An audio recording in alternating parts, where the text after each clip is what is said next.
Carson Price for Tuesday, April 14th, 2026. We're a presentation of Bet365. Check out Bet365.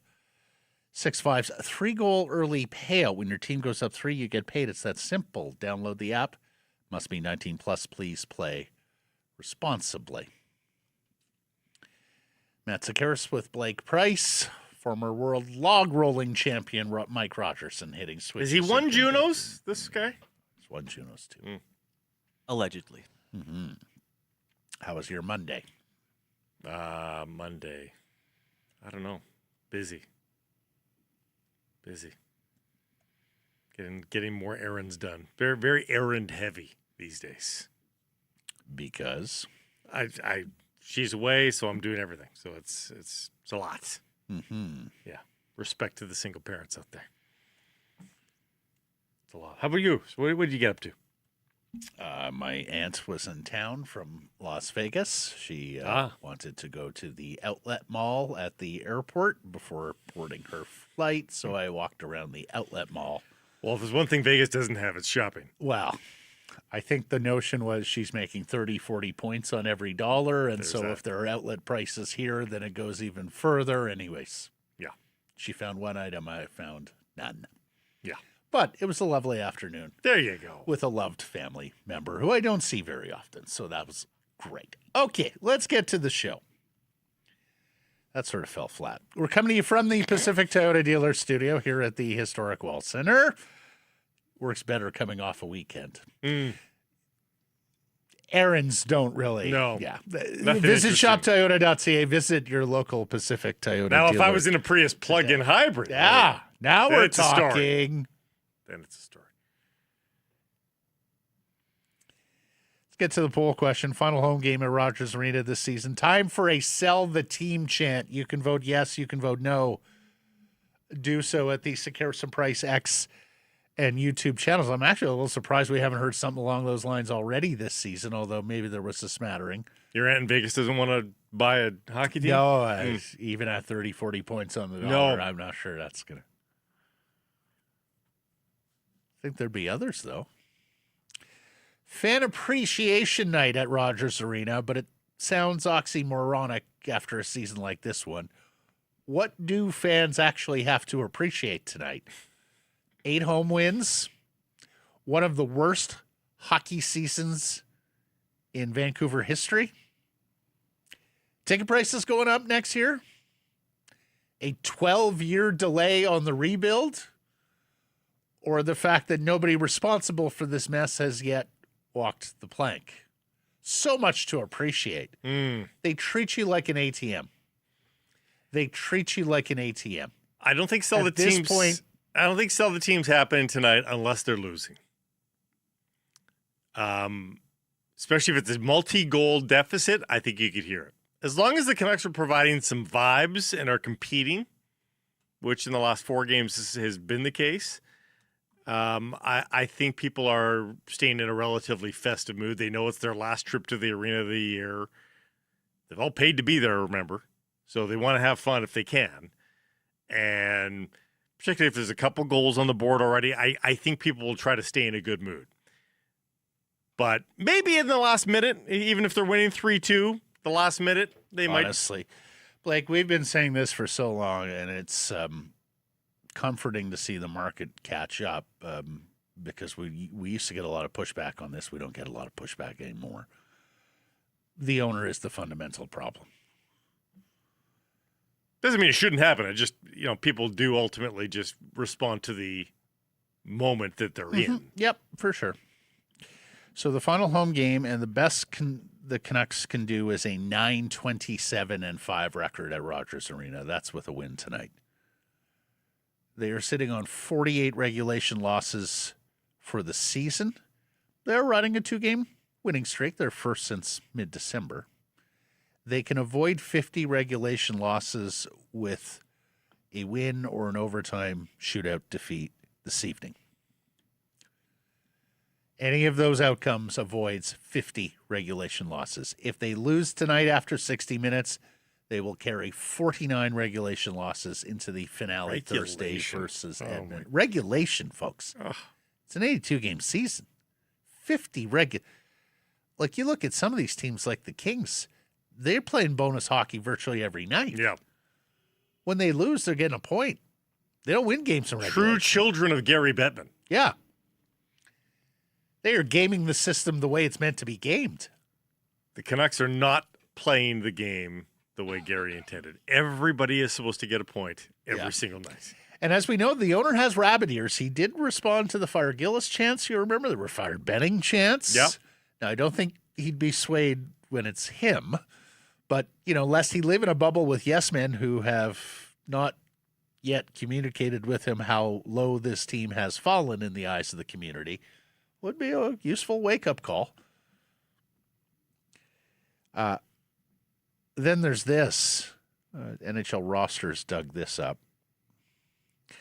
Most losses by 3 or more goals this season. So you see those of you on visual platforms, you see the cluster there, right? Like, it's what bad teams look like, non-playoff teams look like. About 1 every 4 games, you lose by 3 goals or more. Mm-hmm. Toronto's there, Florida, Jersey, San Jose, Calgary. Canucks are at 28. It's more than 1 in every 3 games. I'm almost heartened. They get blown out tonight and tomorrow. That's 30 losses by 3 goals or more. Can't have that. Please tell me these players are going to put forth the best effort they can possibly muster tonight in front of these fans who have been through so much crap.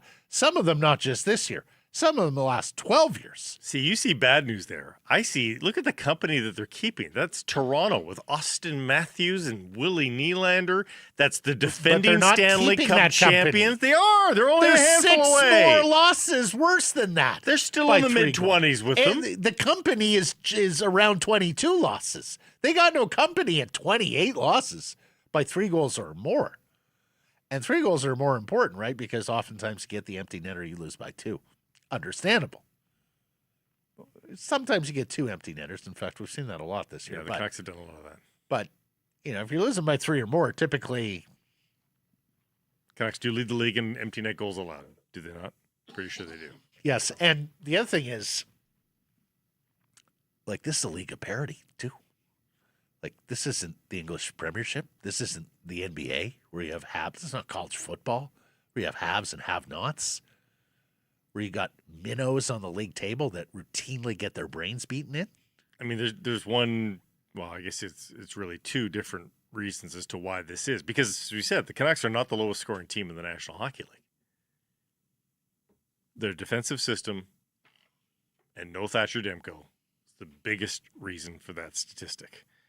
They are not much of a better team with Thatcher Demko, but they are a better team, and that number comes down. Yeah. And if this defensive system is more understandable.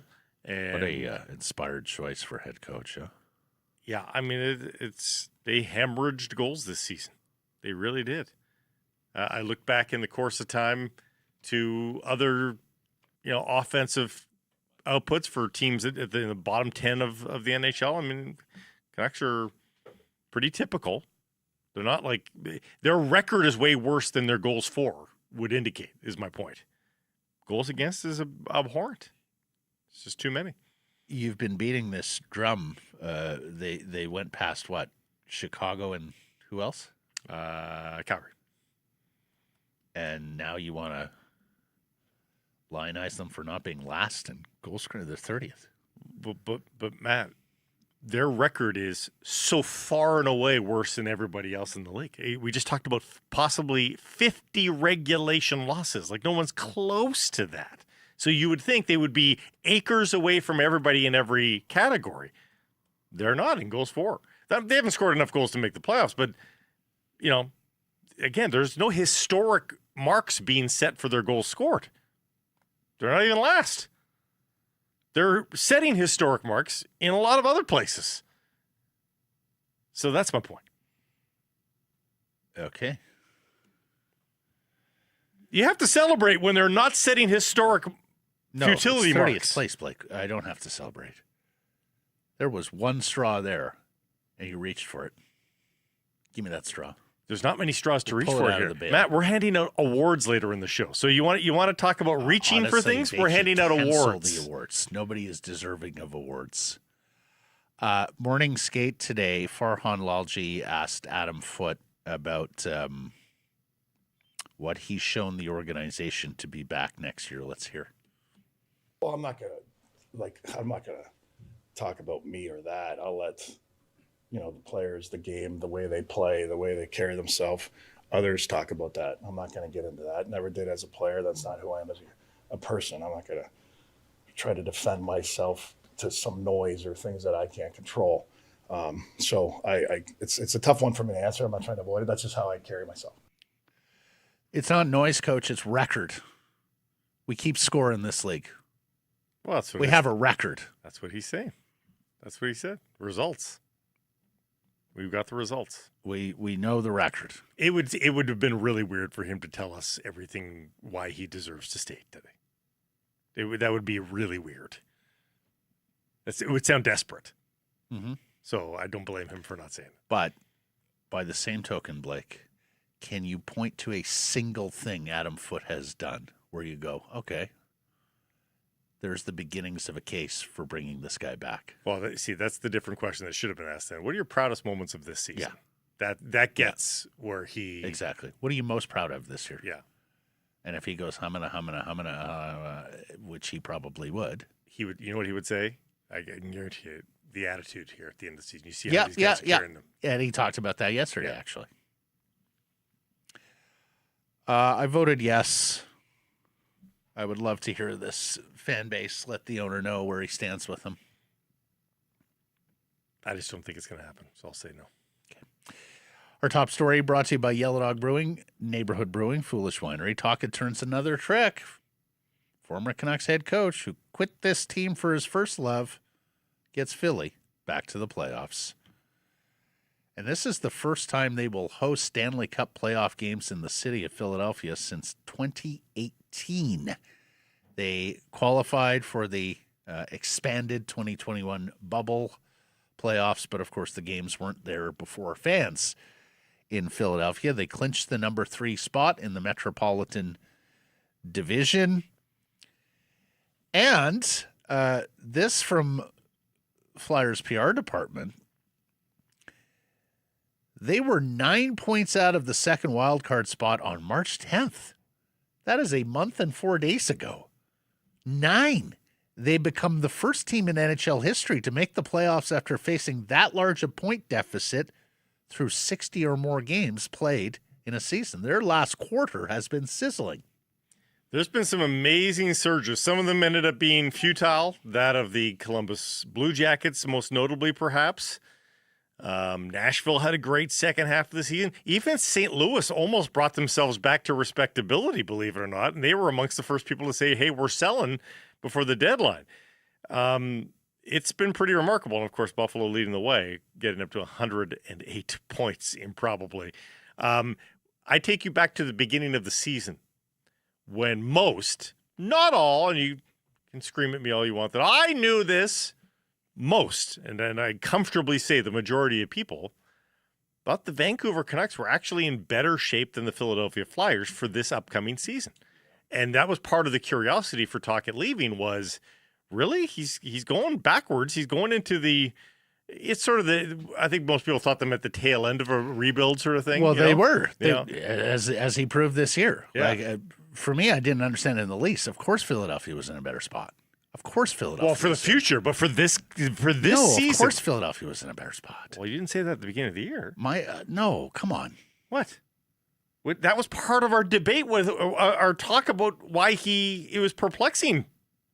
He left this team. It was not perplexing to me. It was not perplexing that's not what to you me. said. I remember Blake, this vividly. No, Blake. The owner's a problem. Okay. How long are the managers above you going to be there? The captain wants out. He knew that. The the would-be franchise center isn't it. He knew that years ago. Put it all together, easy. And the Flyers gave him a boatload of money, which the Canucks weren't going to match. In that easy moment, decision. We said easy decision. In that moment, we said there was still unknown about Elias Pettersson and his ability for a bounce back. That was still unknown. Tocchet made his mind up about Pettersson a long time ago. He knew what this guy was, and more importantly, what this guy wasn't. 2 more years of the best defenseman in the National Hockey League in Quinn Hughes. But he knew he wanted out. Well, who knows? We don't know that for sure. We don't. Come on.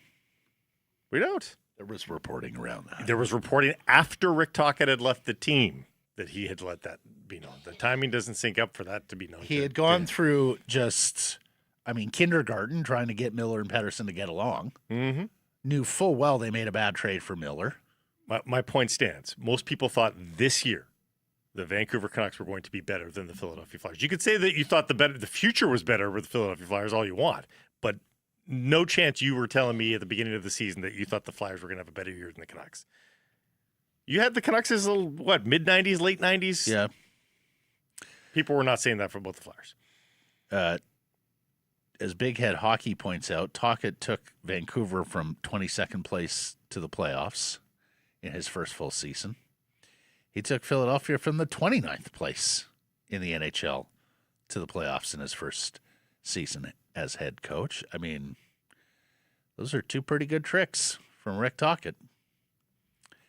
And they will face their cross-Commonwealth rivals in the first round, a revival of the Battle of Pennsylvania for the 8th time in history.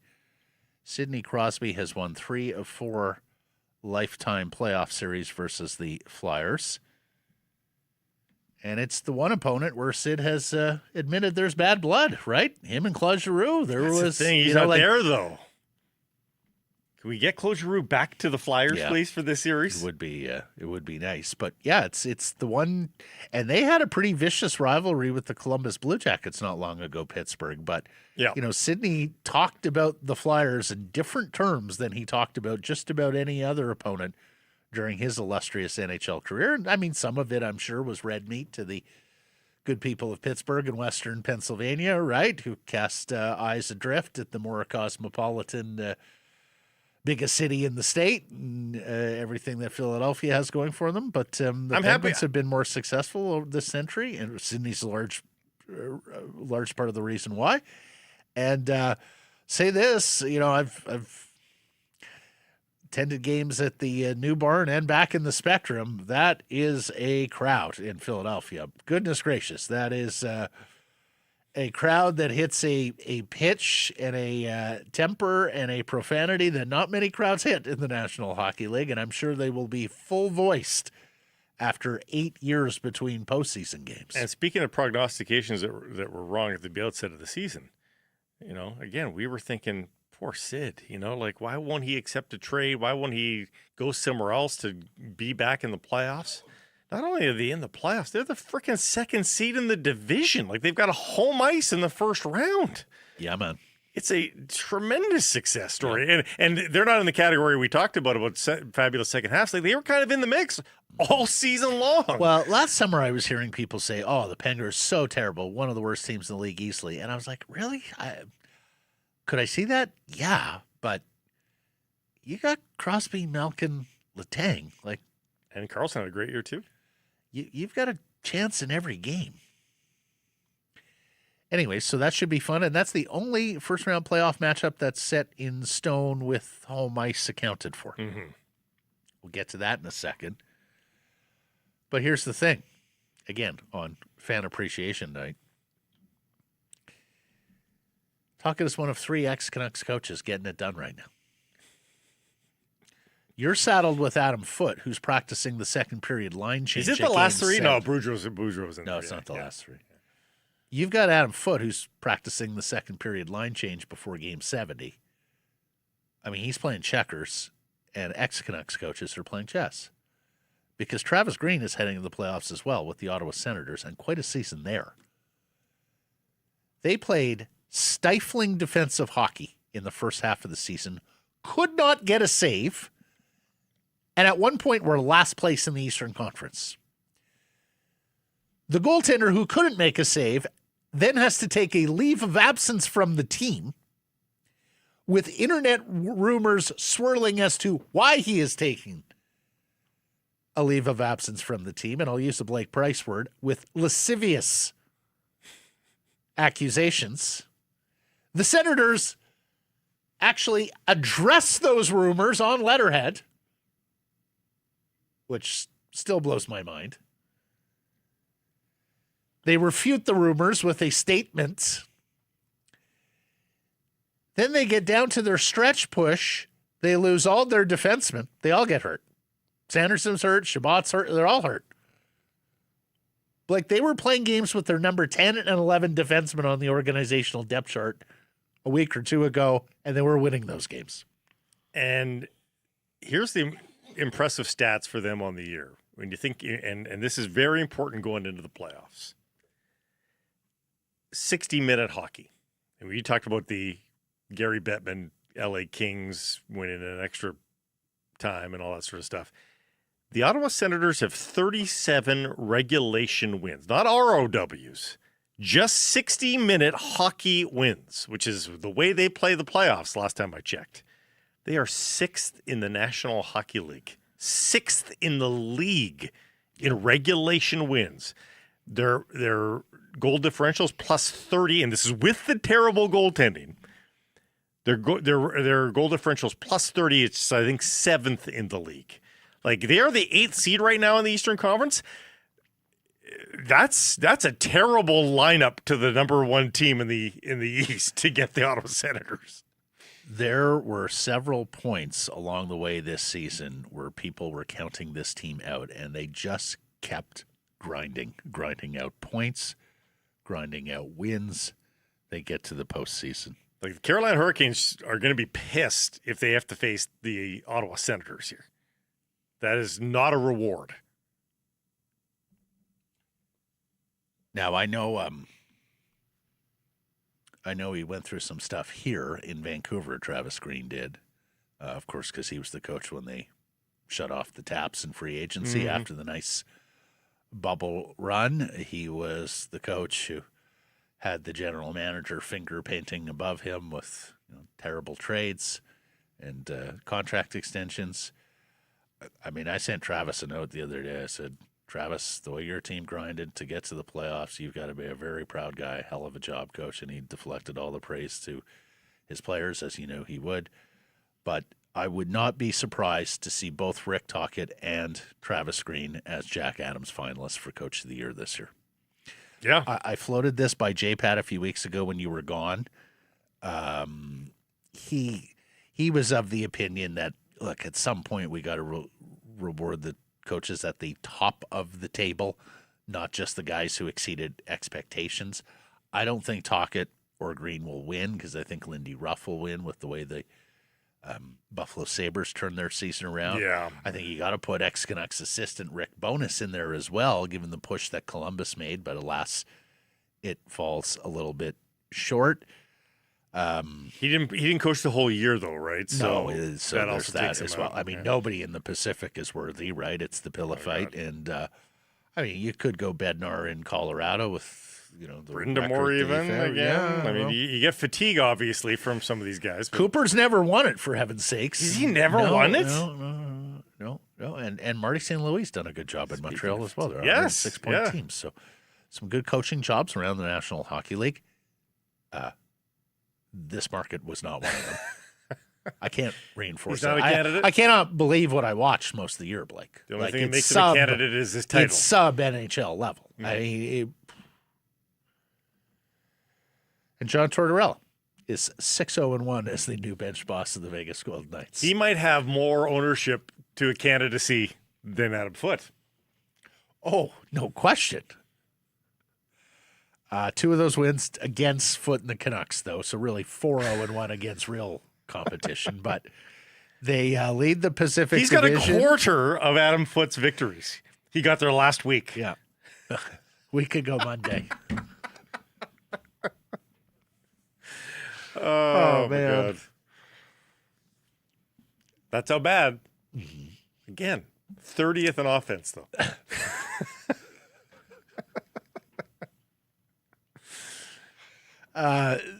The Knights lead the Pacific. They're a single point away from tomorrow versus Seattle. They get a single point. They clinch. Or an Edmonton regulation loss to the Canucks on Thursday. No chance of that, though, right? Probably not. Tonight is a bit of an interesting one, but not Thursday. I think they just succumb on Thursday would be my guess.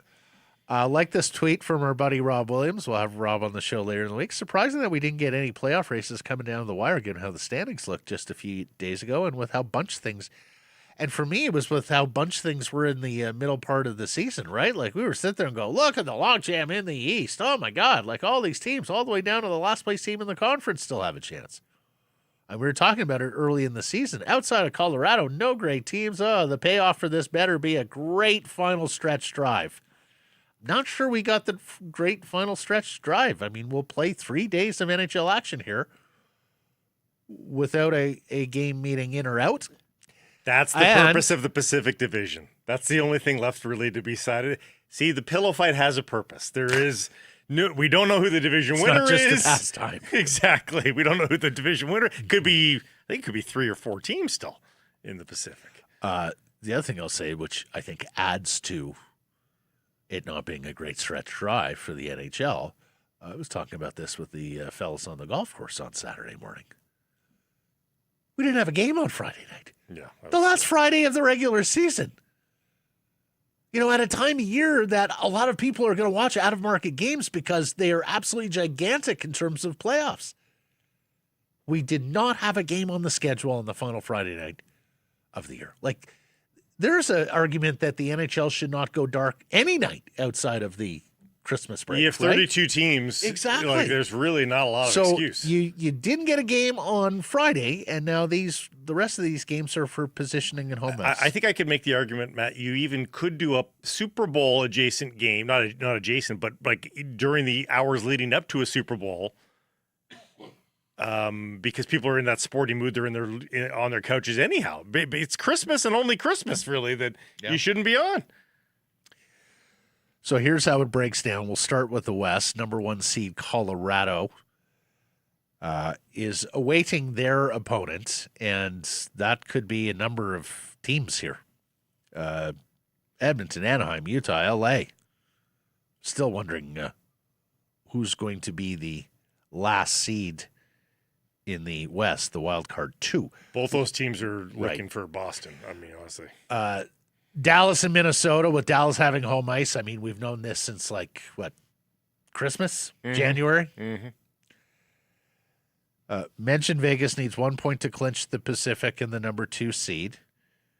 So Oilers, Ducks, Mammoth, and Kings for they're still alive to win the Pacific, but mostly for the 2-3 spots in the Pacific and the wild cards. Of course, Utah can only be a wild card. They're a central team. Then in the East, you got Carolina, and they'll play either the Bruins or Senators. Buffalo, the number 2 seed, will play one of the Bruins or Senators. We know the Habs and Lightning are facing off, but home ice advantage is still to be determined there. And, as I mentioned, the Pennsylvania battle thereof, with Pittsburgh having home ice. And with Philly getting in, it means the Washington Capitals will miss the playoffs for the second time in 4 seasons, and that puts us on Alexander Ovechkin watch. The Caps end their season in Columbus tonight. You may have noticed, and here's the other thing that got me about the no Friday night games. You had Pittsburgh and Washington playing back-to-back on the weekend. Crosby versus Ovechkin. You could have had a standalone Crosby versus Ovechkin game on Friday night with playoff implications. Anyways, you may have seen after the game on Sunday, Sidney Crosby was organizing a handshake line, very Jerome McGinley on Trevor Linden's final night of him. And Ovi waved him off. Ovi just kept waving the Penguins off. No, he didn't want that. Now, that doesn't mean he's coming back for another year. It could just mean that he didn't want to do the handshake line. And at the time, Washington was still alive for a playoff spot, so there's that bit of context as well. What I will say is Alexander Ovechkin has always talked about playing a final year in Russia. to conclude his career. So I suspect that's going to happen. But the other thing I'll say is, if you had to pin me down right now, I think he's coming back next year. Really, huh? And I wonder if he's coming back on a team-friendly contract to try and kickstart and take one more push with a Washington Capitals team that had a lot of good stories this year, even if they wound up They were not very making close. the playoffs. I mean, Yeah. it's days away. I can hear you. I mean, he could have a pretty. So he's got two ways to do this. He can go back to the KHL, make a few million rubles, no, actual dollars, playing in KHL, and do a farewell tour there, or, he can make that probably the same amount of money here in the National Hockey League, which would be a steal under the salary cap, obviously, if he played for, I don't know, $5 million, something like that, for Alex Ovechkin and everything he gives you at the gate and everything. And then you open up all that cap space to, you're right, be a much better team. And you've got young pieces there. It's not like that's it. You're not stunting a rebuild or a retool by sticking around. Like he did not start a shift in the defensive zone until right, last week. yeah. And you So continue to do that. You've got a coach in Spencer Carberry who's very astute. Of what he's got. Understands what he has, understands what Ovechkin isn't anymore, spotted him perfectly this year. I mean, there's still 30 goals, so he can still play.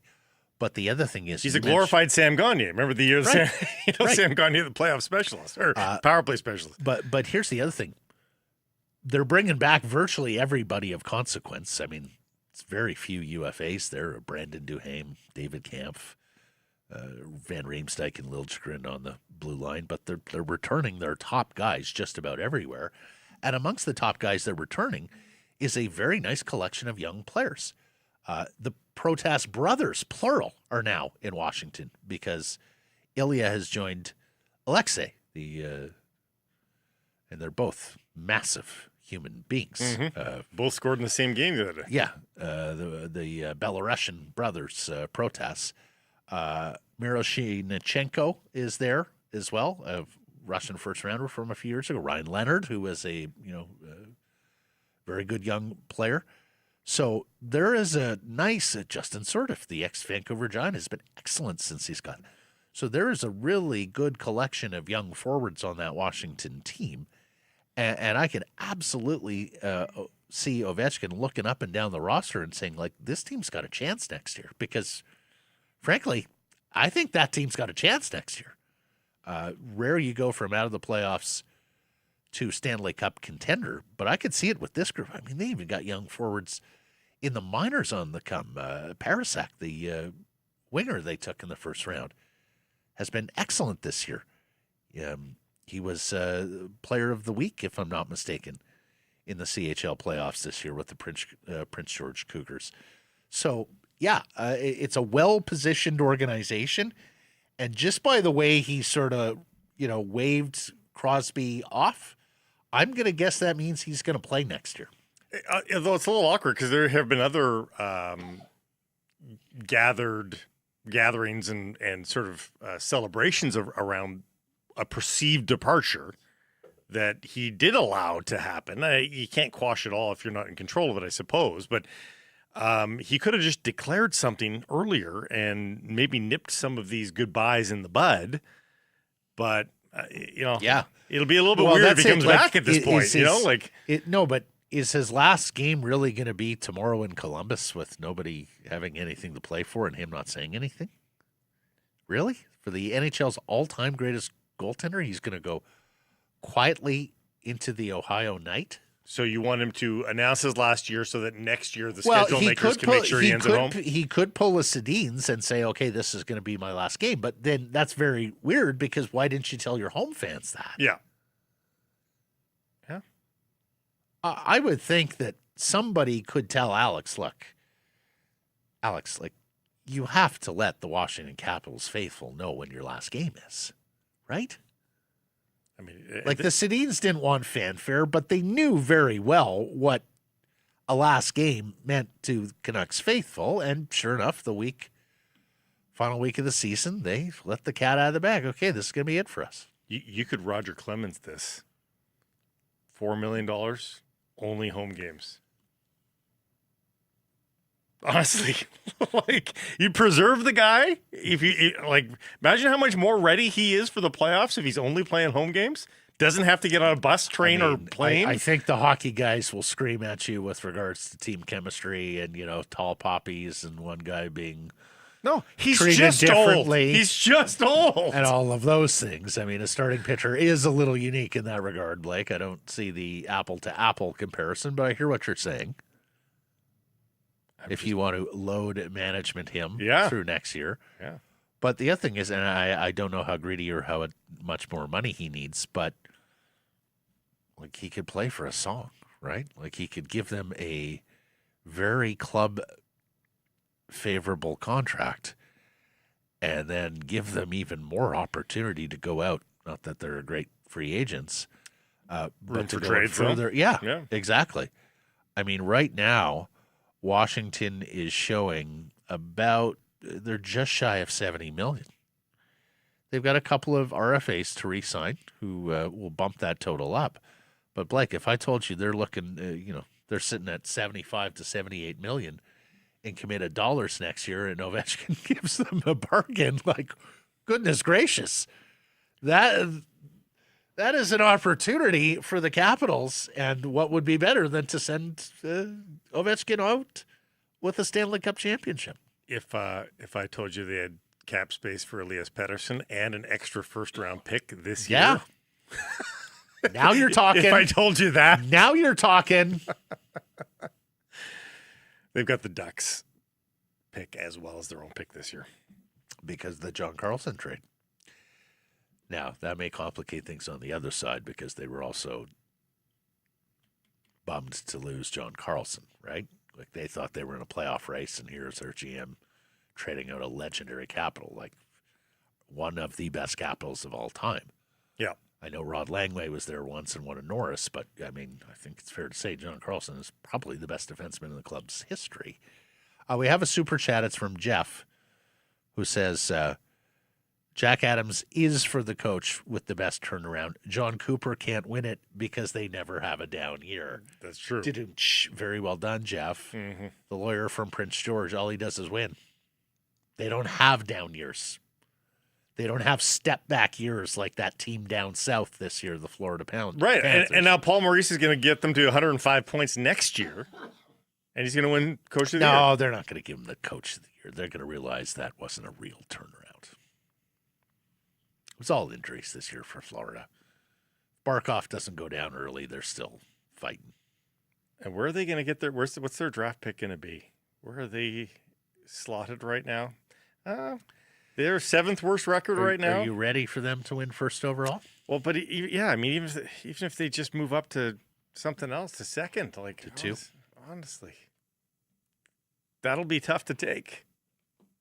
Speaking of sunshine, they've got a lot of it down there. It's the Sunshine State, don't you know? But Neighborhood Brewing's got sunshine of their own. It's the Sunshine City Passion Fruit Wheat Ale, gold medal winning brew. Silky smooth base with a tart and exotic taste of passion fruit. Perfect accompaniment to sunshine, beaches, and good times. Go check it out from Neighborhood. You okay? I'm sorry if I was a little distracted earlier. So you know how voicemail transcribes Yes. the message now? Mm-hmm. So my mother called at the beginning of the show, and the transcription is, "Oh my God, oh boy, oh boy." So I'm sitting here going like, is this an emergency? So I text, gosh. "Is there an emergency?"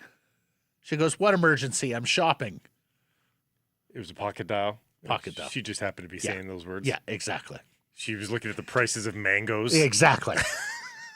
All right. That's awesome. Team player war, I know. You know, when you have elderly parents, you're waiting for the call, right? Like, Yeah. What's gone wrong today? Team player awards for the Canucks. Blake has suggested we not only give our picks for this year, but for next year too. So a little fortune teller crystal ball here on S&P. Yeah. Can we agree on Philip Roenick as team MVP this year? There really is no other Okay. candidate. And there obviously is no other candidate for best defenseman. Mm-hmm. I'm going Drew O'Connor for unsung hero. Unsung hero. Okay. You're going. I'll stay with what I think is the consensus good story, and I'll go with Linus Karlsson. I told you yesterday, if I'm not allowed to vote for Kiefer Sherwood for most exciting player, I am abstaining. No, stop it. I'm That's not the abstaining. I'm exercise. abstaining. It's poor sportsmanship. Okay, who's your vote? The guy that scored the most high-speed goals on the team. Liam Ogren? Nope. It's not. It's objectively not Liam Ogren.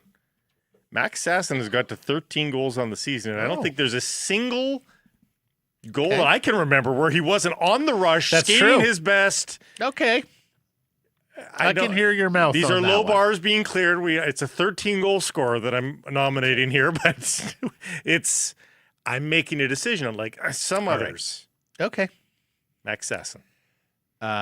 Okay, so next year, let's rotate. You go first on team MVP. Team MVP next year. I'm being, in some ways, kind of conservative, but in other ways, very risky. Because he's a veteran player. Yeah. And he's shown the ability to do this in the past. He's just another health. That's your Demko. Okay. I'm going Marco Rossi. Okay. I've got him 'Cause winning an award, too. I think he'll be first line center next year. Okay. Best defenseman, I have trouble getting off of Philip Roenick there. I think Buiam is coming, but Yeah. it's a little hasty for me, so I'll go Roenick again. Also because I think that much of Philip Roenick, the player. I have been a massive fan of this man and what he's done in a Canucks jersey. Said it at the time of the trade and several times thereafter. Was very surprised when they made the trade for Roenick.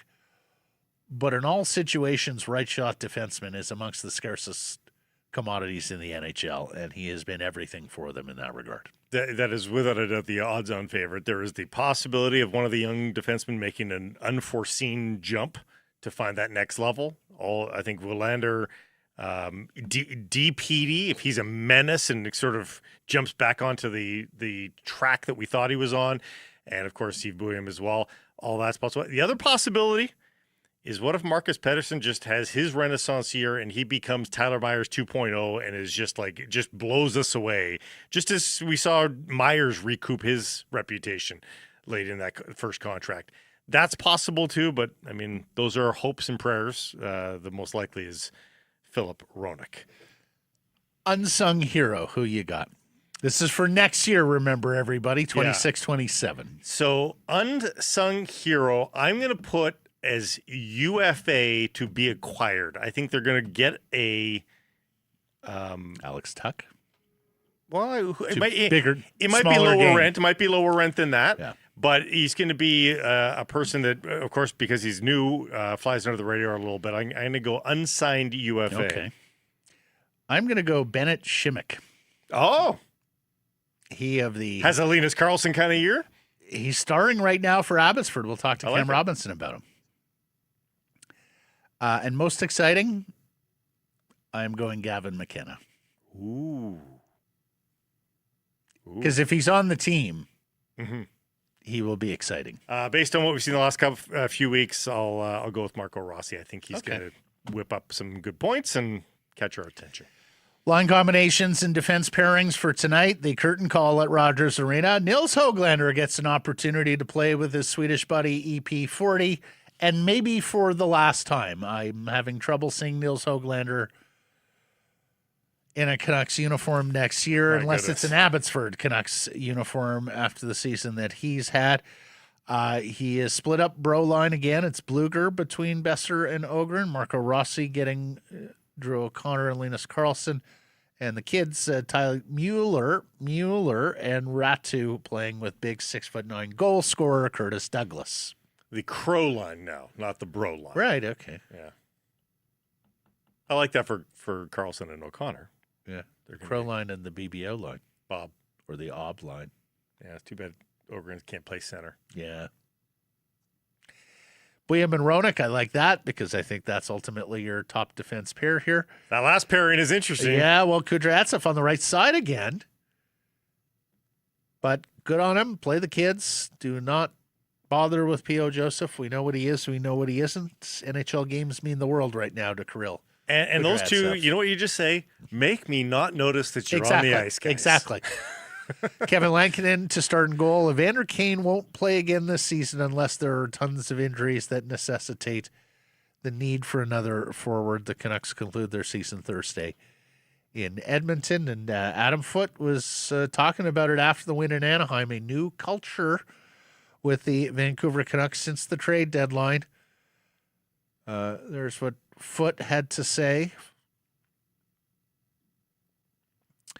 Just to see young guys keep getting it better and playing the way they're playing, and this is the answer you thought he would have given if you asked what are you most proud of. And then see the leaders, the older guys that are left, take leadership roles. Easily could have not played out with the intensity or energy you have seen the last 3 or 4 games. Continue to pushing, and they're gelling to give them a lot of credit. Yeah, the older guys taking leadership roles include, as we know, Brock Besser has been more vocal of late, and learned yesterday that because the Canucks lost both their Players Association reps in Quinn Hughes and Tyler Myers, those shoes have been filled by Drew O'Connor and Zeev Buium, who have stepped into the fold. Wow. Yeah, very Getting young guy, political 20 years early. old. Yeah, wow. He went to school for a year.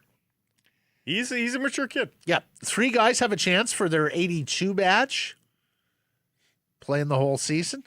That's Philip Roenick, Marcus Pettersson, and Drew O'Connor. Has Marcus Pettersson really played 80 games? Oh, my gosh. Tell me if you hear my mouth on this one. I've been thinking about Drew O'Connor a little bit.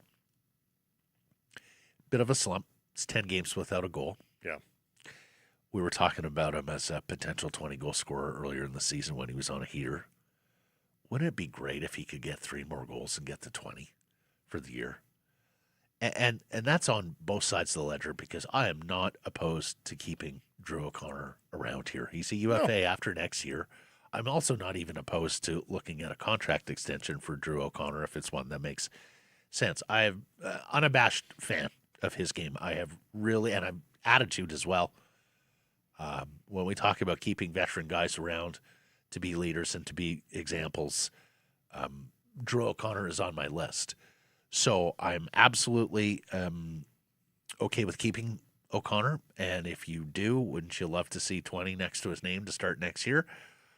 But of course, if you're selling off vets this summer, boy, would 20 goals fetch you a late first? Does it fetch you a high second, somewhere in that range, Blake, on an excellent contract for Drew O'Connor? And you know what they don't look at when you're talking about your players in trade conversations with other teams and you say, hey, he got 20 for us. You know what you don't hear GM say in those conversations? These were empty netters.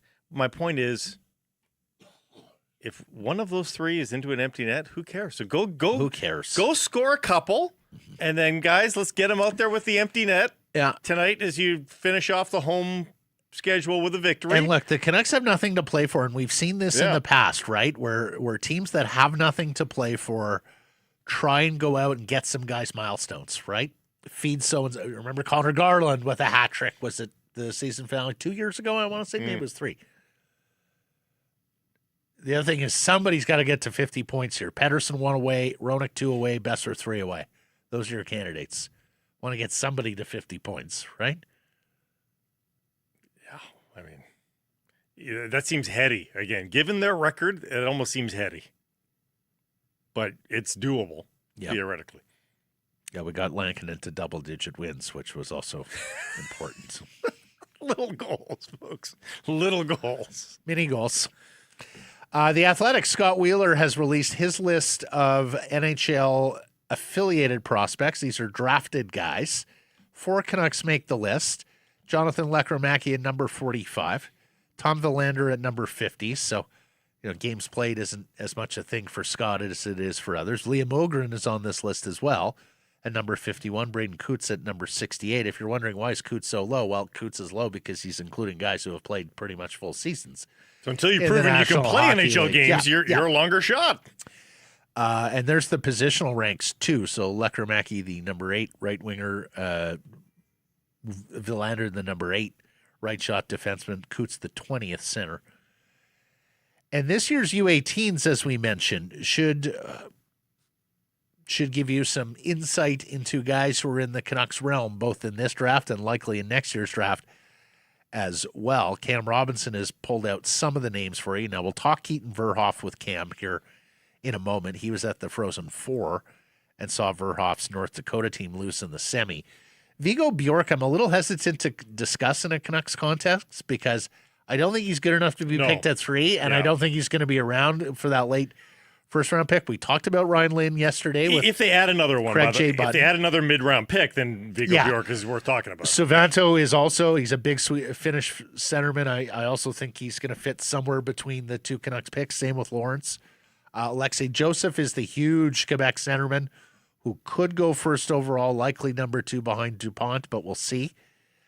We've talked Malte Gustafsson with Cam before. He's a lengthy Swedish left shot defenseman. He brings a little more offense than William Hankinson, the other lengthy left shot Swedish defenseman.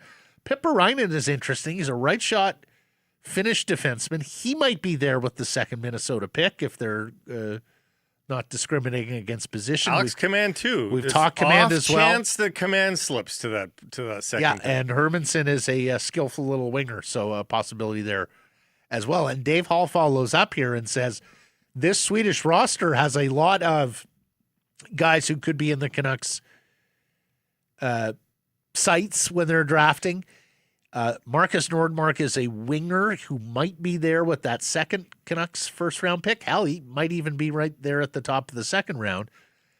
We've talked about some of the other ones. Olofsson, the defenseman down there, probably a 2nd or a 3rd round guy. So you're going to want to watch the U18s this year more than usual because, of course, the Canucks have all these picks. We've seen them be bad before, but we haven't seen them with all these picks. Really wish you could do a best in the 1st and 2nd round. How great would the U18s be if it could be a true draft preview like the Helenka is? You know, because you've got CHL guys still in the mix. It's not best on best, but it would be so fun to make sure that's your appetizers and main course leading into the draft. It'd be perfect. I got a super chat here from Basketball Phil. That super chat button always available to you on YouTube. Hit it. Half proceeds to the BC Mental Health Foundation. Phil wants to know, are players going to tell their agents to instruct the Canucks not to draft them? I don't think so. We didn't hear that with Arizona when they were playing in the itty-bitty junior rink. We didn't hear that with the Sabres and Senators when they were going through bankruptcy. You know, the Islanders when they've been a basket case. Hockey players don't tend to rock the boat. And the other thing is, Gavin McKenna is no Eric Lindros, right? Like, he's not that level. No, and I do think there is some purposeful messaging, though, happening from the Vancouver Canucks. I think Adam Foote is carrying the water for the organization right now by talking about this culture change here and how the young players have taken over the room. Because I think they want that out. I think they want that for that reason. Again, not that it's going to get to that extreme anyhow, but I think that they do want people to say, oh, there's been a change there. Yes, that Elias Pettersson guy is still there, but the young players are really the ones in charge of the room right now. So yeah, and this was something Gillis has told us the stories before of walking to that Colorado Rockies room with Don Cherry as the coach and a group of veteran players that just basically wanted the kids to fail. Felt threatened by the kids. You see this in the NHL to this day. You know, young kids come into the room and there's, you know, always got to be an alpha putting them in their place and letting them know they're rookies and having them do demeaning shit and all that.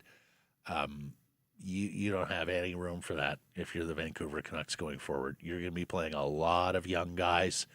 You need the veterans to be like older brothers or dads to them or uncles, rather than people who are standing in their way or making them feel uncomfortable. Brock Besser looks like that guy. Yeah, exactly. Guys like Brock Besser who you can, count on being just a solid human. Grumpy Phil Roenick? I don't know.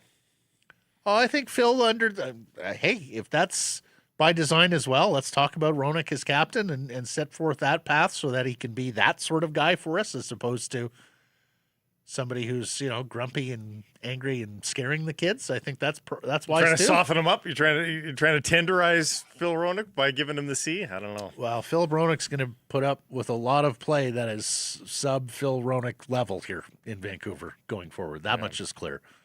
Lastly, let's get to this.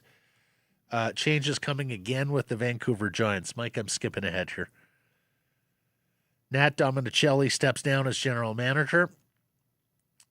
He is staying in player personnel. He said that it was best for the organization and for him to not be the GM.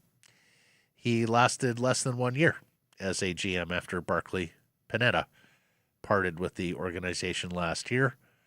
The Giants were last in the Western Conference this year at 25-39, 2-2 in the dub. There is the potential. Canucks, Giants, Golden Eyes, Abbotsford Canucks, all of them last place in their respective leagues. That is still out there, potentially. We could go not just 0 for 4 in the playoffs, but 4 for 4, having the worst teams in the respective leagues. Ryan Lynn, as you know, their first-round right-shot defenseman, is headed to University of Denver, the national champions again. And Steve Ewan reporting in the province that a name that's been linked to the Giants is that of former head coach Michael Dick. Ewan reports they spoke to Dick last summer about both positions before going to Dominicelli. He's 57 now, Michael Dick. Boy, that struck me. I didn't think he was nearly that old when he was here. No, I thought he was seems- a young in seems his old, 30s yeah. coach. Anyways, 2019, Michael Dick had them in the Dub Championship Series. He left in 2023 to be an assistant where he has been in with the Toronto Marlies, where he is finishing up a third season. Yeah, I mean, there's some familiarity there, and he's obviously hit a ceiling of sorts there in his own career. So, Well, it also, I suspect there will be a lot of changes in Toronto when their new hockey decision maker comes in, and I don't even know if Craig Berube and the coaching staff will be around. So, no. I think a lot of changes coming there. Let's get to our menu. It's brought to you by Greta. Fantastic spot to pregame or postgame. You are mere steps from the arena or stadium. Also a great spot for your next private function, whether that's a family reunion, a workplace party, a team party. Check out Greta. Amazing spot for you. Go to the back of the bar. There's a big riser. You got your own dedicated bar back there. You've got all sorts of television screens around you. The bitchin' arcade we've been telling you about. Plus, delicious menu of street food. The tacos. They're delicious. Divine. For more information, to book your event, go to gretabar.com. Greta 50 West Cordova. Let the games begin. We'll talk to Cam Robinson here. Lots of prospecting with Cam, but we also get to the Elias Pettersson question. Also, Kirill Kudryavtsev, need an update on him. Looking And like Bennett Shimmick yeah. and what he's doing at Abbotsford. And then John Shannon on all of the salient manager and coaching questions with the Canucks and then around the league a little bit, right? Roberto, Gillis in Toronto, Pennsylvania. et cetera, et cetera. Later in the program, we'll talk some Whitecaps. We'll talk some Seattle Mariners, who are on a heater. Good for the Mariners. Want to see them back. Seas are out of town this week. Brian White continues to collect accolades for Vancouver Whitecaps FC. Golden Eyes have a big game tonight against the expansion cousin Seattle Torts. And a challenger has emerged for world's fastest man. He's not quite there yet. He's only 18. He's world's fastest boy. He is world's fastest boy. Well, no, Blake, but the phrase broke Usain Bolt's record. Not a phrase that's going to be uttered No. very often in the rest of your days, no matter how long you live. That happened yesterday or this weekend with an Australian sprinter. We'll get to him. Time now for our Bet365 bets of the day. I got a win yesterday. San Jose won in Nashville, and that's it for the Predators. Curtains. I did not. Go playoffs ahead. there. Good run by CBJ. They got beat up down the stretch. Losing Damon Severson really hurt their chances because he was playing very good hockey for them. Have to think the Blue Jackets are down in the dumps today, knowing this game is now meaningless in the playoff push.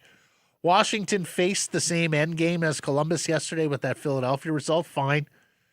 As we know, huge caveat here. Washington, potentially Ovechkin's last NHL game. They'll want to send him out on a winning note. I'm getting plus value, plus 125. Give me Washington.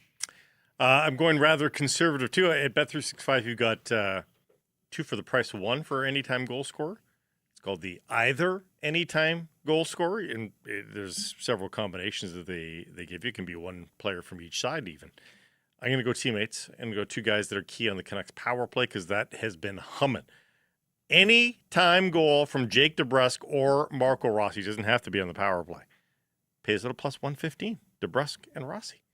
Every sports fan will tell you not all games are created equal. Sometimes the excitement just isn't there. Sometimes you get it done. It happens. But at Bet365, boring games are a thing of the past. Now, there's always a reason to tune in, even if the score isn't one of them. And while they can't make every game exciting, they can help fans get excited about every game. Bet365. Download the app today. Must be 19 older.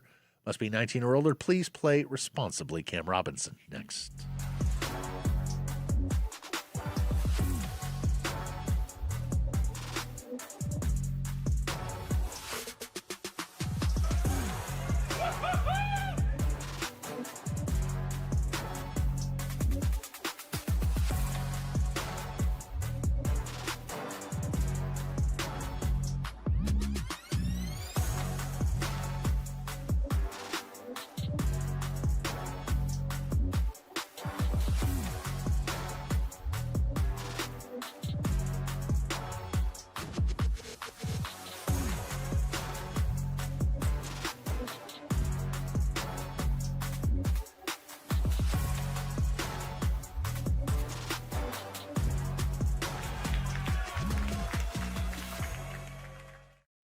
Harrison Price from the historic Wall Center. And this segment brought to you by your Pacific Toyota dealers. The Toyota Prius Hybrid is so amazing.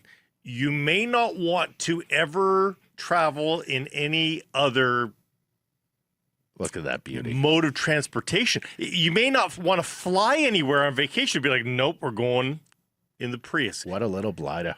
Because you do have the gas tank for the road trips. You have 72 kilometers of electric range for running the errands around town. Mm-hmm. It's perfect. You just plug it in at home. You won't rue the day. Regular plug. And Red Tag Day deals are on right now. ShopToyota.ca and say goodbye. No special to charger. regret. So just plug it in every night at home and you're good. Just got to remember, he would forget. Speaking of good, you know who's more than good? Cam Robinson of Elite Prospects. Beyond Their good. director of everything beyond good because he's just had a Vegas experience at the Frozen Four. When I think of the rinky-dink little places they used to hold this tournament, you could have been planes, trains, and automobiles somewhere in the Dakotas, but no, a direct flight to Las Vegas, Okay, Nevada. let's settle this And once look and at for the all. jumper. Look, he's got his Frozen Four quarter zip on. Let's settle this once and for all. You can only go to one junior hockey weekend.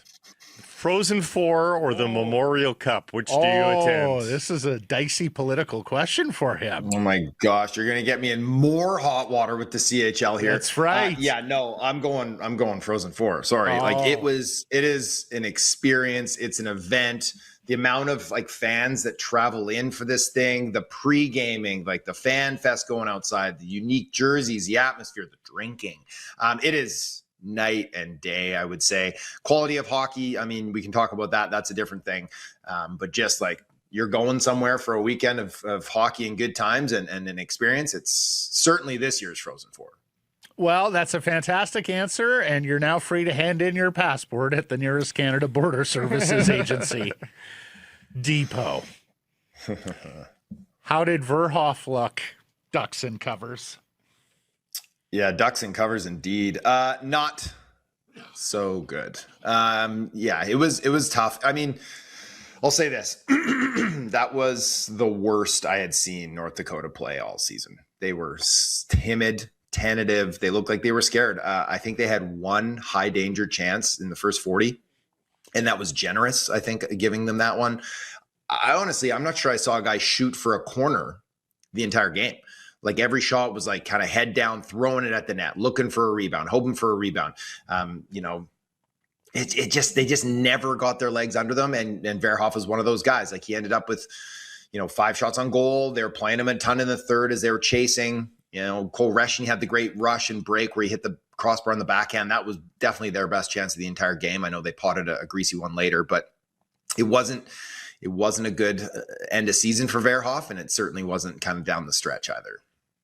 So let me ask you this. And look, your final ranking is not in. There is still some hockey to play here, plus interviews and testing and all of that. Yeah. But if I'm not mistaken, you had Verhoff on your last updated number 3?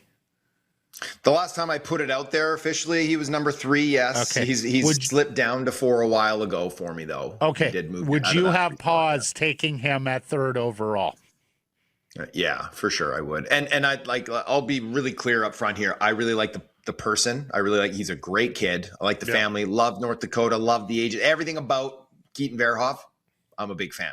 I think he's really young. I think it's really difficult to assess young players at that level.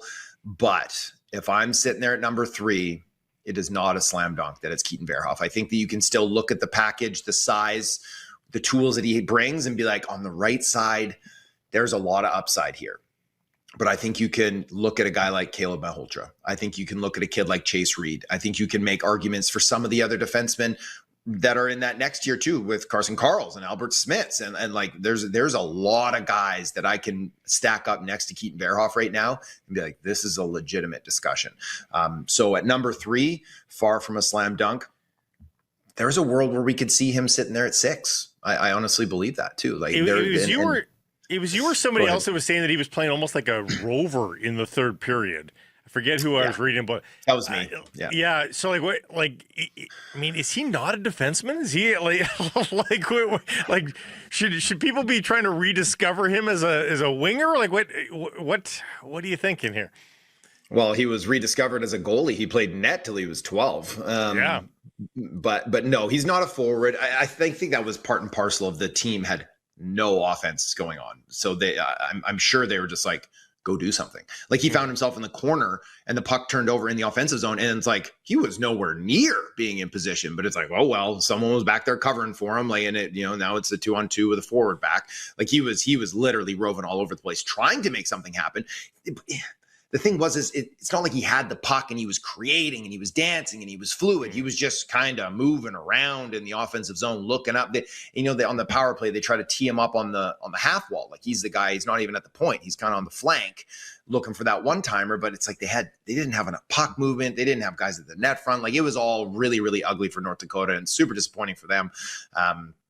But I mean, they're a young team. They're going to be a better team next year, because call it 95% he's going back. He's not ready to move to the NHL if it's me. Unless a team is like, we want you here and that's the only option, I see him going back to North Dakota. I think they're going to do some nice recruiting this summer too. I think they're going to be adding to that team. So I think Nodak's going to be in a really good, Cole Reschny's going back. He's going to have like a Michael Hage-like season. So I think they're going to be a very, very good team next year. And I'm really curious to see what he looks like at that level next year.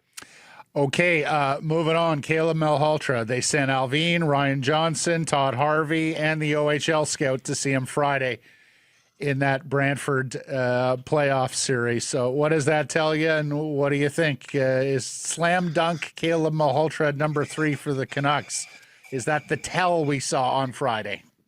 No, I don't think so. I don't think that's the tell. I think that they're doing their due diligence, and it's, they're going on the road and they're seeing these guys. Patrick Alvin has been on the road for like weeks and weeks, checking in on all the top prospects, bouncing over to Europe, coming to the West, going to the O. Like, I think I said it on the show before, is that I get texts from people being like, Alvin's here at the rink, when they're scouting at a game. So he's doing his due diligence. He's checked out Chase Reed. He's checked out Keaton Verhoff. Like, he's going around. And so, yes, watching Caleb Malhotra and what he's doing right now, certainly not hurting his stock, right? Like, he co-leads the CHL playoffs and goals with 8. He's on an absolute wagon of a team. Like, and they've got JOB, Jake O'Brien. They've got a ton of first rounders on that club. But night after night, Malhotra is the guy that's really popping off the page. He's a two-way guy. I would say he's a safer pick at 3. There's some guys that you could have with higher ceiling, but he's very safe. He has the name brand. He's a center. He plays two-way. Like, he has a lot of check marks attached to his name there that make a lot of sense for, like, I made an argument the other day that, like, it wouldn't shock me if he went number 2. Like if we Well, saw that's- Ivar slide. I was gonna ask you if his name is Steve Jackson. I don't think the helium for this is the same, but I think people are so comforted by his last name that they are now willing to reach up higher now that he's shown the spectacular. Like, Dad was not this spectacular. He was a highly touted junior prospect. I don't think he was this spectacular offensively. And I don't even think we thought Caleb Malhotra was this spectacular offensively until Jan 1 on or December 1 on. But the last name means a lot. It's more than just, oh, I know the name. I think people see it as the low bar that at worst you're getting Manny Malhotra, who's a third line center, and at best you might be getting a first line center. I mean, you're not wrong. And NHL bloodlines mean something. It means something to teams and scouts. They absolutely, because that kid has grown up around the game, around pros, around Manny, who's like the pro of all pros, right? Like he is well regarded in hockey circles. So you're right. That is 100% helping out his cause here, but he is doing a lot of the heavy lifting himself. His ability, that the pace for me, when he started challenging defensive schemes with speed rather than coming in and kind of slowing down and allowing lanes to open up for him, attacking with that speed and attacking on angles, attacking the middle of the ice, that's where I was like, ooh, he might be getting this for real. Because before that, it's like, yeah, sure, have him around 10, 12, that's fine. Now, if you're going to show that ability at this age and your development's going in the right direction and you have all those other things going for you, including the name brand, it's looking like a top 5 pick. That backhand goal the other day, short side. Beautiful. Must be Pretty said, nasty. though, Steve Jackson was tremendous for that late 90s CompuWare NAHL. You found Steve Jackson? I found a Steve Jackson. He played with Lucas Krychek, actually, of the Vancouver Canucks. CompuWare. Yeah, Nice, I love CompuWare that. ambassadors. Yes. They won 2 straight Yes. NAHL titles. Let's move things back to the Vancouver Canucks here, Cam. Exit meeting with Petey is coming up here. What should be part of that conversation from a Vancouver Canucks end of things?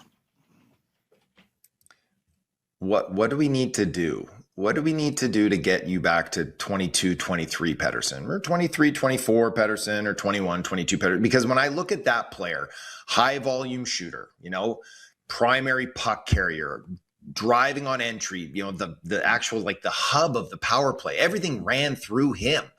And now we look at this version the last 2 years, and it's low shot volume. The efficiency in the shooting has cratered, right? His secondary offense has cratered, like less inside presence.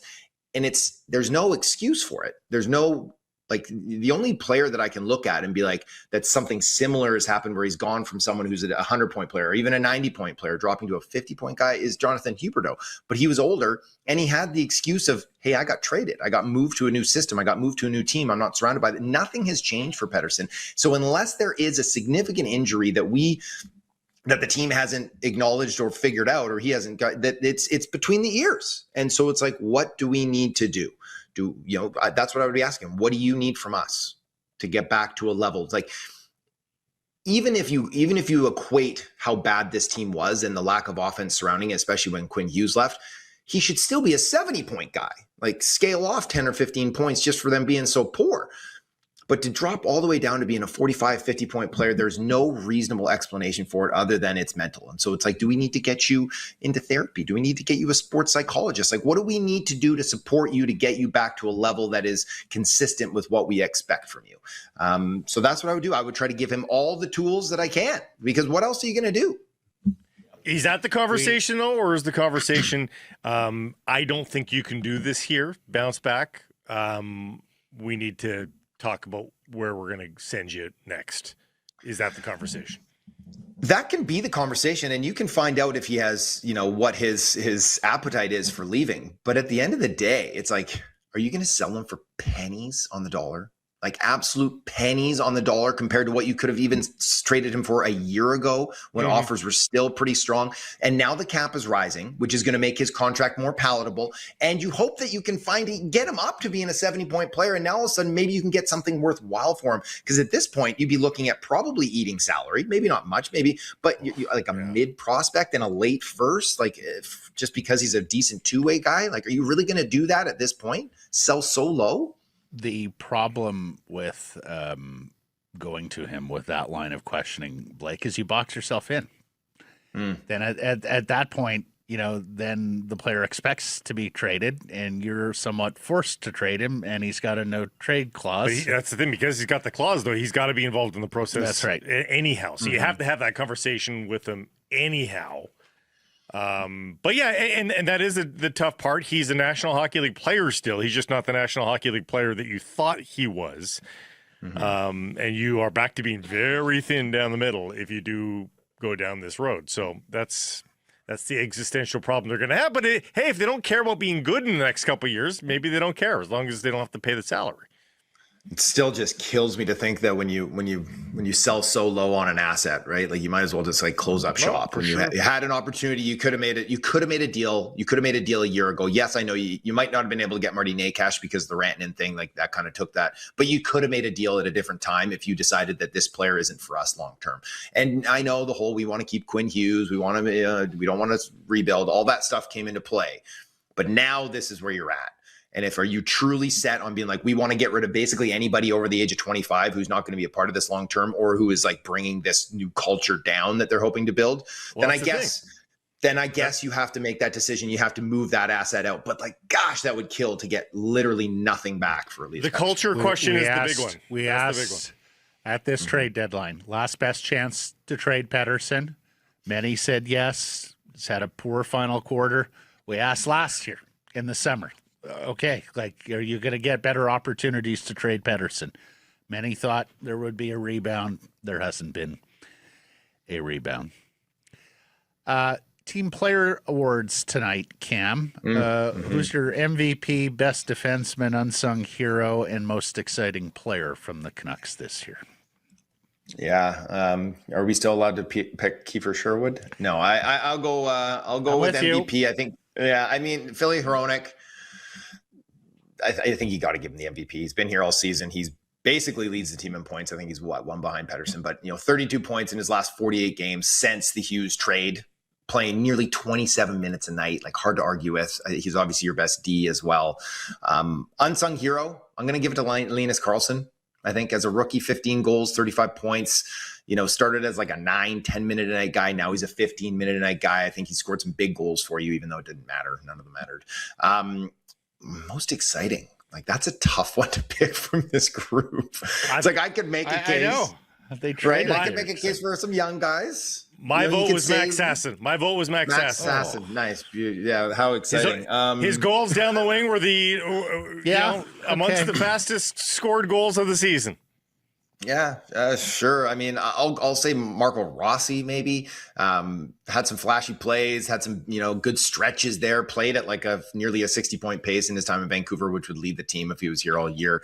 You could talk Liam Ugrin, you could talk Zibuliam, you could but there's nobody that was all that exciting, to be quite honest here. I mean, the award is named after Pavel Bure. We are a long way from Pavel. I mean, it's Quinn. It's Quinn, obviously, in the 40 games that he played here. He's the most exciting player who played on the roster this year, but it's hard to give it to him when he's in mini. Well, if it was 40, it was 26, so it was a third of the season. Yeah. No, I know, but I'm with you. Sherwood, for me, played 44. That's more than half. He was more Canuck than he was the Shark this year. I want to vote for Sherwood. There you go. I mean, if Hughes could have got it playing one game this year, he might have been the most exciting still. Also fair. Good shout. Yeah. We're seeing Kudryavtsev again for the second straight final week of the regular season. Give me the eval. Give me the projection on Kirill Kudryavtsev as NHL player. You guys know it. I've been saying it for a couple of years now. I like this kid. I've liked him from day one. He's smooth. He's calm. He's on the smaller side, but I think he leverages his skating and his stick defensively really well. His retrievals, like we saw it the other night, he can handle pressure on the retrieval pretty well from like high-end NHLers coming barreling down on him. He can get shots through. He can make straightforward passes. Check. Like, he's an NHL player to me. Like, I think he's one of these guys that's just going to kind of be like a no-nonsense, doesn't get in your way, makes plays, makes stops, can play 15, 17, 18 minutes a night for you, and doesn't have to put up points and doesn't have to make big hits, just gets things done. Traditionally, those vanilla type guys don't last in organizations too long. They tend to bounce around a little bit and find a home somewhere and do well for a little bit and then move on. So maybe that's his career path. But I like him as an asset, and I continue to. Nick Hjalmarsson, he stuck around for a little bit, didn't he? He could be that. Oh yeah, Taves, Nick Hjalmarsson. Nick Hjalmarsson was a very elite defensive defenseman at his peak powers for sure. So we'll see if he has that kind of juice. But is Kudryavtsev a higher prospect now than DPD? No. DPD has the standout skill with his physicality. I think that makes him a difference maker. Bigger, obviously, plays a big role there too. So no, I still have DPD ahead, but you need lots. there's room for both. Does DPD just need another head coach? Is that the issue? Yeah, he needs another head coach, and he needs time. Like he's still super young too, right? And you get in a position where you're getting cratered on the shot share all the time and possession numbers. It's hard to play defense in the NHL when you're a young player, and he hasn't always been like a tight defensive player. He's a little loose at times because he goes chasing for stuff and he looks for opportunities. So yeah, time, structure, new voice, he'll be fine. It is 10 points in 11 games for Bennett Shimmick, the college free agent the Canucks signed. This after a better than point per game senior season at Arizona State University. This is a good news story for the organization. Talk to me a little bit about Shimmick and his AHL heater. He's a hard worker, man. He's a hard-working winger. His hands have always been his best attribute at school, and I think we're seeing a flash of that too in the American League. He's got very good hands. Loves to funnel pucks to the net. Loves to get shots on goals. It wasn't surprising to see him put up the numbers he did at ASU. Stepping into pro hockey and putting up a point a game is better than expected. But he creates chaos around the net and down low. And those are ways that you can generate points at the pro hockey level. So I do think that he needs to add more layers to his offensive game in order to be an NHLer. He needs to be able to stack his hands into playmaking and recognize when to land in spots offensively and things like that. But terrific start to the pro career. And so you're right. Feel good story. All right, sir. Where's your next great adventure? The U18s? U18's off to Slovakia here in 5 or 6 days. That's a long one, gone for a couple weeks. Globetrotter. Look at this guy. Elite prospects. Do you think they have casinos and fancy seafood restaurants in Slovakia? Yes. Every little European town has hole-in-the-wall casinos that I've never stepped foot into and I'm very scared of. Yeah, that sounds right. You might get your fingers broken in one of those places, eh? Yes. Yeah. They're They'll everywhere. be waiting for me at the border now. Yeah. Are we talking Bratislava here? Yeah. I'll be posting up in Bratislava, and then Piastany or Trenčín. Trenčín is where the second host is going to be, and so then we've got to rent a car for the back half because that's where the medal round is going to be. It's like an hour and a half down country roads, and we'll be doing the back and forth after the games at night. So I'll have some friends over there though. It should be fun. Tell me if you encounter Velké Bělice, which is the ancestral home of the Sakaris family, all right? Oh, really? Yeah. There you go. I'll have to make a day trip. Yeah. They've got a statue there, I'm sure. Bělice meaning village, Velké meaning little. We are literally from a little village in the middle of the Slovakia. bronze statue of Matt wagging his finger at you as you enter the town. Population 30, home of Matt Sakaris. I love it. Yeah. You'll hear it before you see it, actually. In fact, you'll breeze right through it. It's not even a stoplight. Everybody speaks like him. Yeah, there may be a horse trough somewhere outside. Thanks for this. Safe travels. We'll catch up next week. Okay, thanks, fellas. Sakaris and Price from the historic Wall Center. We welcome in John Shannon, the former executive producer, Hockey Night in Canada. His podcast, 100% Hockey. And, of course, the most famous man from Oliver, British Columbia. You're coming home. You're coming back to British Columbia. Tell me, what brings you to town? 48 hours, I might show up, and go to the Canuck game, shake hands, kiss babies.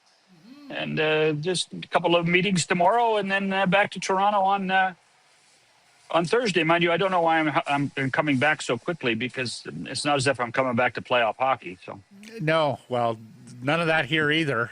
You're just sneaking in under the wire here at Rogers Arena, and I'm afraid we got a rainy day to greet you, Mr. Shannon. So we're not even giving you weather when you land.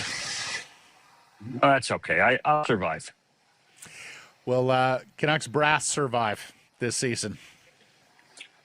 I first of all, I don't think any final decisions have been made, but I think when you have the worst record in the National Hockey League, everything's up for discussion.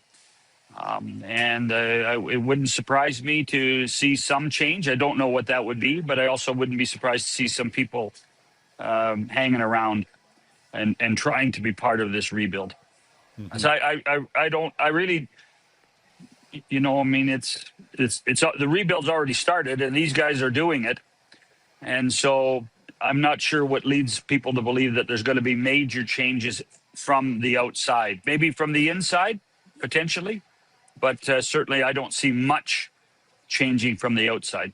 Well, there's a little bit of prognostication from the fan base and media just because of Jim Rutherford's age, too. I mean, does the man ever want to enjoy retirement? And does he want the stress of a rebuild and one of the more critical markets in the National Hockey League? So I think people are going down that road as well, thinking, there's a lot of teams that have taken 4 or 5 years to rebuild. Does he have it in him to stick it out that long? It's a good question. The two things that I think Jim Rutherford possesses, and you have to have it to be a goaltender in the NHL, which he was for a long period of time, is competitiveness and pride. I would never think that Jim Rutherford wants to leave the franchise the way it is. I think he wants a chance to try to make amends for it, make it better. Does he last the 5 years, Blake? Heck, do we last 5 years? But at the same time, I don't see Jim saying, you know what, I give up, I walk away. That's just not in his nature. It never has been, never will be. What do you think about Patrick Allvin's future here, John? I honestly don't know. I mean, if that seems to be the contact point. It all points back to Jim, and points back to Jim's loyalty of people. And if you know Jim at all, that's one of his strengths is his loyalty. Do I see Patrick Allvin thrown to the Wolves? I don't see Patrick Allvin thrown to the Wolves. Is the general manager next year? That might be up for discussion, but I don't see Patrick Allvin being discarded at any time soon. Do you know much about Ryan Johnson and the appetite within the organization to want to promote him, or is he superfluous? No, I've talked to Ryan a couple of times. We actually had him on one of our shows early in the season, kind of reminiscing about the success in Abbotsford a year ago. The one thing that the Canucks did was give him a very, very lucrative contract, particularly for a guy that was working in the American League, almost as an insurance policy to make sure that, that they were building towards the future, even on the management side. And whether that's it, and I think they did the same with Manning. So from that perspective, I think that they were not hedging their bets, but they were, building a succession plan on the fly. And so I wouldn't be surprised to see if Ryan Johnson gets a bigger role in the Canucks starting in the summertime. There's all these buzz names around the NHL, all these AGMs, the Sonny Meadows of the world. Why I don't hear Ryan Johnson's name attached outside of this market. People are buzzing about Ryan Johnson in this market, but why do you think that is? Because he's under contract for 4 years. Because I think they, they were proactive to say, hey, Ryan, we really like you. We think you have a great future in this organization. Please consider our offer, and we don't want you. After your success in Abbotsford and some of the young guys that are coming up, we don't want you out there shopping your skills with someone else. We want you to be part of the future in Vancouver. Is that why they've denied permission for him to interview in Nashville, according to some? I don't know, Matt. I've never talked to anybody about that. I've read the same reports you have. I think they believe in Ryan Johnson. I think that's, again, it goes back to, Jim doing some research, working with Ryan in Abbotsford, and then understanding that, as you talked about, Blake, Jim's not a young guy anymore, and they need to build a succession plan for this organization. And I think it's probably fair to say that Ryan Johnson's a big part of the succession plan. What's your thoughts on where this coach is going to land in this coaching staff? Do you think they'll bring back Adam Foote?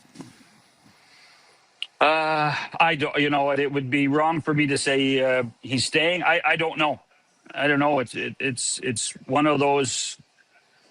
You know, I don't know if you don't get 60 points. Everything's up for grabs. Everything has to be discussed. You know, I look at other organizations that tried to do rebuilds and stuck with guys like Kenny Holden in Detroit stuck with Jeff Blashill for 6 years as they were trying to rebuild the organization. And in fact, Blashill outlasted Holland at the end in Detroit. Kenny left and Jeff stayed for one more year for Steve Yzerman. You know, the question becomes, is Adam Foote a good teacher? Not a good coach, but a good teacher. Can he teach these young guys? You know, if he can put particularly the defensemen, because Adam was such a competitor and such a great defenseman in this league, if he can put some of that knowledge between the ears of a Bouillon and a Villander and a Mancini, then he should stay. You know, I got news, guys. The Canucks aren't winning the Cup next year. No, I know, it's very disappointing. Yeah, they're not. They are. It's going to take time, and so the question becomes: are they surrounding all these guys with the right people? And that's a fair question. Daniel and Henrik have a role to play with some of the young guys. You know, when we talk to the players, they talk about how great it is to have Daniel and Henrik around. The coaching staff's another one. Remember, this is a whole new coaching staff from a year ago. And that's a real challenge as well. So I don't have an answer to that.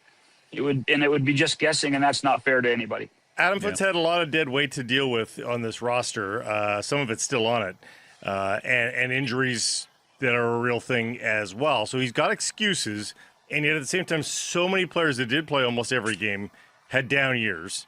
There's not a lot of success stories in this season. So on the teaching front, it's hard to point to this and say so and so is an example. I mean, Linus Karlsson may be the only one, and Linus Karlsson was on this trajectory anyway, thanks to what he did with Manny Malhotra. So it's even difficult to give that one to Adam Foote. That's the problem here.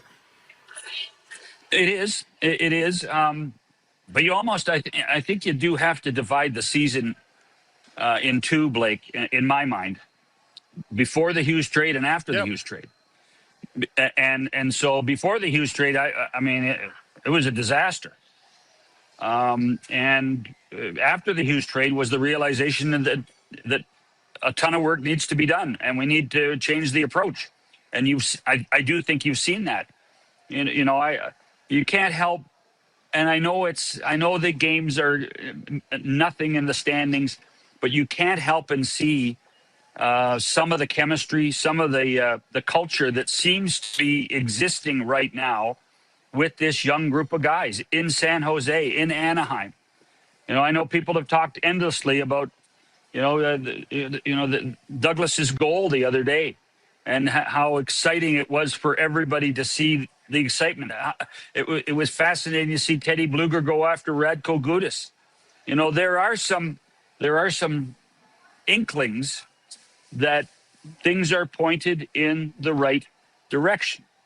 You know, that's one of those ones where you say, okay, yeah, but you know, it's baby steps right now. Blake mentioned Sonny Mehta, the Florida Panthers AGM, who is reportedly a candidate in New Jersey and in Toronto. We were wondering yesterday about Roberto Luongo. If Roberto wants to run a team, John, do you think he has to get out of Florida, or do you think he could wait it out and be the successor to Zito down south there where the family now calls home? Yeah, I don't see Roberto Luongo ever leaving Florida again. I don't. I don't. You know, and I know that he's honored to be, you know, his name retired, his number retired, but I think if you asked Roberto, he would tell you that he's a Florida Panther, not a Vancouver Canuck. And I think it's wishful thinking. I also wonder if Roberto doesn't like his life right now the way it is. You know, some guys are not built always to be a general manager or the president of a hockey club. Some guys are built to be part of that management team and enjoy the other things in life, as well as being around a hockey club. I see Roberto doing that much more than I do him aggressively trying to be an NHL general manager. The guy in Florida that I think we're going to start hearing a lot about in the next 4 or 5 years is Gregory Campbell. I think he's the younger guy that we're going to start hearing about. You know, Brad Marchand doesn't go to Florida without Gregory Campbell. And so I think that's a name that's probably going to make more sense in the next 2 or 3 years. I don't think GM Brett Peterson also getting some run here, as they all should. I mean, they've all been part of a 2-time Cup winner. Yes. I don't think Canuck fans are waiting for Gregory No, Campbell. I don't think Gregory Campbell. There's a little history there. There's a little history here. Yeah. Pronger's name is out there a whole bunch. What do you think? Is Chris Pronger going to wind up running a team here? And if he does, is it going to be like straight out of his current life? Boy, he's on a campaign, isn't he? He is everywhere. Tough to avoid him. Well, let's remind everybody, he's and today's the release date. He wrote a book, and it's been an aggressive sell on the book, which I believe is called Earned. I mean, and Chris, I had a long talk with Chris about 18 months ago about, he wanted to get into the media business, how to get in the media business. And he signed with CAA, the agency out of Los Angeles, and they gave him advice on how to manage social media. This has been as effective as any political campaign of getting your name out there, not necessarily for a manager's job, just to be a role player in the game of hockey.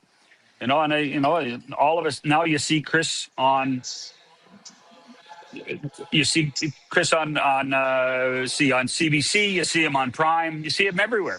And so he's done exactly what he wanted to do from that perspective. I would tell you, though, that the other part is I don't think Chris is ready to be a president. I think he's probably ready to be an assistant general manager to learn the inner workings of a team. But, and I say this lovingly with Chris too, Chris, you could never tell Chris that. Chris will always think that he could be the general manager and the president right away. A word or two on the job by the former Canucks head coach, Rick Tocchet, who gets Philadelphia into the playoffs for the first time in 5 years. And he's pushed the right buttons. Beyond, and I've said this a few times the last couple of days, beyond Travis Sanheim, beyond Travis Konechny, name me 3 other members of the Philadelphia Flyers. And that's really what's amazing. I mean, Porter Martone has showed up and played 9 games now. Trevor Zegras has had a resurgence because Rick Tocchet has, I think, taught him how to be a pro. But they have done this. Dan Briere, Keith Jones, Rick Tocchet, all former Flyers, have done it in a manner that this is the ultimate team. There's no superstars taking this team anywhere. And this team is playing as one. And it probably befits Rick's coaching style better than it did in Vancouver, where you had a couple of superstars, or a couple of other teams that he was rumored to go to because they weren't as even keeled as the Flyer group was. How good is that series going to be? By the way, Dan Vladar deserves a ton of credit for the Philadelphia Flyers because, at 50 games, nobody thought he could play 50 games in the NHL. He has been outstanding in goal for the Flyers. Nobody also thought the Pittsburgh Penguins would make the playoffs. And so between those two teams and, I think Penguins fans wanting to fit Sidney Crosby, wondering when his last playoff run is going to be, and the Flyers fans just so excited to be back. I mean, that series is going to be off the hook. It is. It's a great rivalry anyway, East versus West. It borders on the Battle of Alberta at times. It gets so intense, both teams have some strengths. You do wonder, though, if Pittsburgh's goaltending can keep up, because that's going to be a challenge. Both Shelovs and Skinner. And I actually think they're going to play Shelovs. I really do. I think Shelovs has probably been the more effective goalie down the stretch.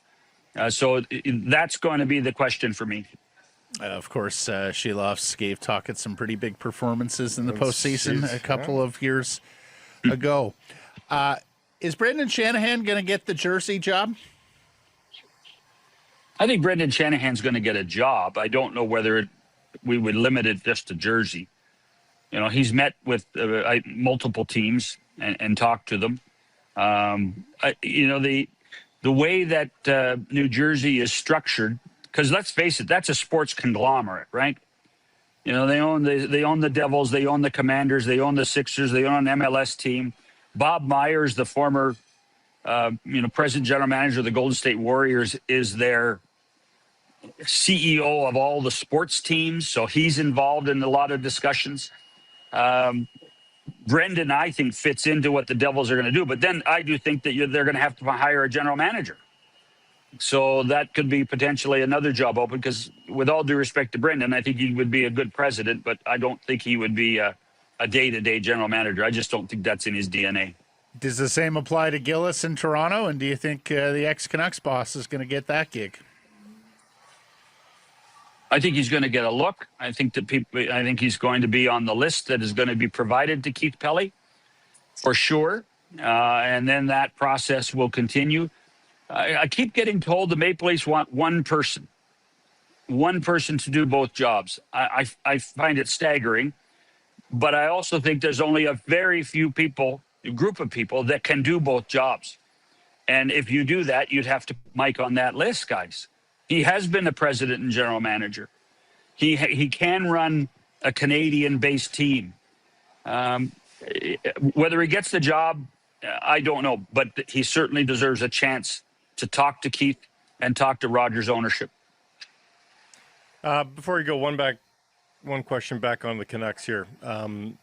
If you're management for the Canucks, what is the first? What's the timeline of things to do with Elias Pettersson? This is number 40 in your programs, to be clear. Yeah. Have you seen enough here? Are you completely sure that this is the player going forward, and that you don't think there's a renaissance possible here in Vancouver? Is a trade the only option? Do you discuss that immediately with the player to get his permission? What do you think the timeline is on and the content of the discussions with Elias Pettersson? Okay, the timeline, I think, is by draft day.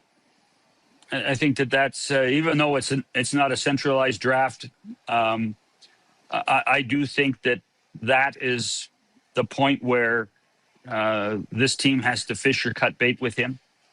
And if I had my way, I would cut bait. I think it's time. And I would move on from him and try to find some way to get some assets to help this hockey club in the next 3 to 4 years. He has become a very good two-way player. Okay? Very good. Block shots, defensive play, really good. In my opinion, I don't think he helps your culture. In my opinion, he doesn't score enough for $11.5 million. To me, that's the obvious situation that points you to say, okay, Elias, what do you want to do? Here's what we want to do. Let's work together with Pat Brisson and find a place that you're happy and we can be happy and life goes on. That's what I would do. And so I think that day is draft day. That's your timeline. Yeah, and much like your take on Foote, is he a good teacher? Is Elias a good example? And I'm not sure. Right. No, but that. How many? It's funny when we go through all these general manager things, and you see Todd in Seattle talking about an audit and all this stuff. And we see the discussions about. There's the other pillar on all of these teams is culture. Is how do you create a positive culture?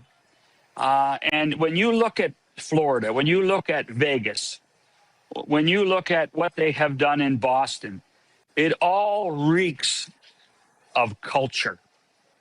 And that's something that teams, if they haven't identified, and I'm sure they have, and I'm not saying anything that isn't brand new, but finding the correct culture for your team and for your organization is so vitally important. Yep. Enjoy your time in British Columbia. Good to have a native son back. Thank you for this, John. Cheers, boys.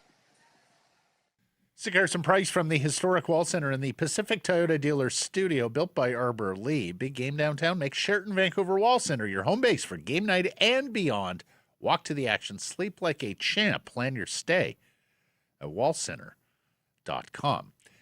The Seattle Mariners beat Houston 6-2 behind 2 home runs and 5 RBI for the Canadian first baseman Josh Naylor. They sweep the Astros in a 4-game set, and they get back to 500 at 8-8. Season is back on track. 4-8, they were the worst team in the bigs, Yeah. but way too good a team. Certainly too good a rotation to stay down for too long. They're off for 3 in San Diego. Some good news and bad news for the Vancouver Canadians, who begin a 6-game set in Spokane tonight against a very good starter in Rockies' number 8 prospect, Brody Brecht. What a great name. Brody Brecht. Small errors and omissions. They're 8 and 9 on the year. They're close. Oh. Yeah. Close. Returnee Carter Cunningham is named the inaugural Northwest League Player of the Week for the 2025 season. He racked up 10 hits, 3 home runs, 4 runs scored, 10 RBI, 6 walks in 6 games played. He was a beast.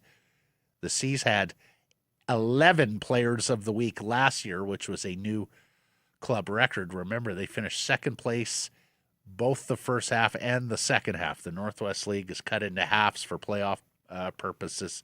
So they were very, very good. They just didn't win either half.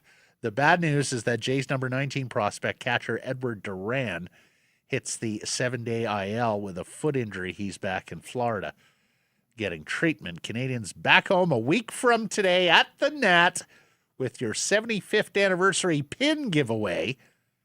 Seen the pin collectors? They're people who collect pins. They're in It a is lot of quite a these thing. sporting events, yes. Quite a thing.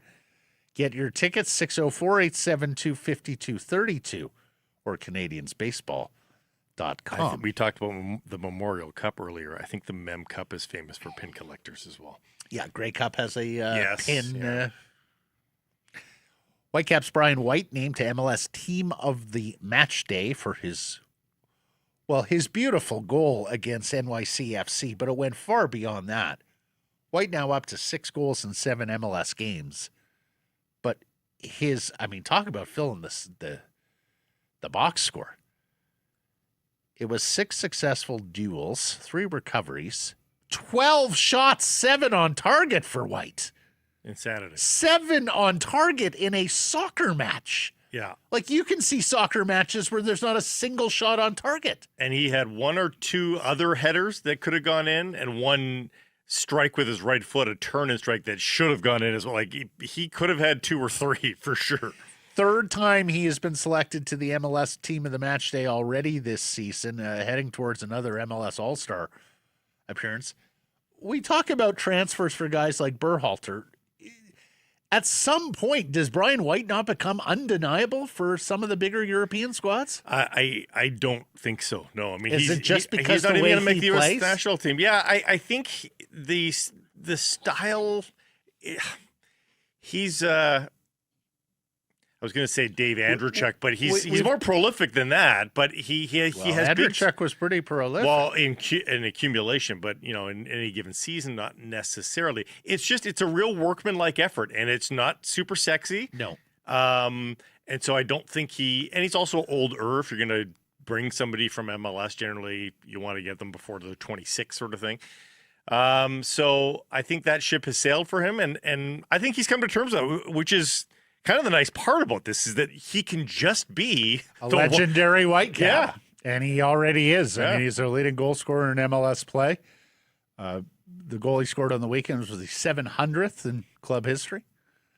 Caps home Friday to Sporting Kansas City, looking to move into first place all alone in both the Western Conference and the MLS table. They let the Supporters Shield slip away last year. It'd be great to see them So it much this year. competition in the West is the problem. 7 of the top 10 in the MLS Blake, power Blake, rankings are in the Blake, West. Blake. It's a dogfight. Blake, don't talk to me about competition. Look at the injury list for the Whitecaps. Dare to dream what this team will look like when they get healthy. Huh? Even if they have to move Berhalter It's on, true. they'll reinvest the money into. Oh, look at even if they move on from Berhalter, my God. They did it last year. They got rid of Pedro Vite. You thought, oh my God. He was an MVP candidate when they traded him. And look at they just wagon. More bad news for the Canadian men's national team. Oh, God. Forward Marcelo Flores suffered a myofascial tear in his left leg. This is his Mexican club Tigres announcing that. Team announced that his return to group training will be subject to his recovery process. And this is terrible because, as Blake noted last week, and I saw in the match against was Tunisia the second game they played? Or was that the first game? But as a one-on-one player, he is the best Canada has. He has just been patriated, Mexican-Canadian, could have played for either side. And he is just electric with the ball at his feet. I mean, do your deeks, bro, applies to this guy. Yeah. Yeah, he's a tool that they don't have in the toolbox. And so not having that as an option, and, you know, in the World Cup where you don't have time to bleed, if you have a first half that things just aren't working for X, Y, and Z reason, even if he's not starting, and he might be a good starter, but, you know, you bring him in to change things up. He's a tool you don't have. Canadian women's national team with a solid 3-0 win over Zambia over the weekend in the opener of the 3-match FIFA Series tournament. The competition does step up today, though. They've got Korea in Brazil. Canada ranked number 9 by FIFA going into this tournament. The Koreans ranked 19th. Well, it's a good test. That's effectively at that level. You're talking about somebody. It's good to see them take care of a minnow and score goals. Yeah. Right? Now you got to do it against a really good bit of opposition, and anybody in the top 20 is capable of beating anybody in the top 20. So this is a real matchup. Except for the U.S., they just seem to own at least Canada. Yeah, they do have Canada's number, that's for sure. Although we've played well versus the United States recently, just can't score.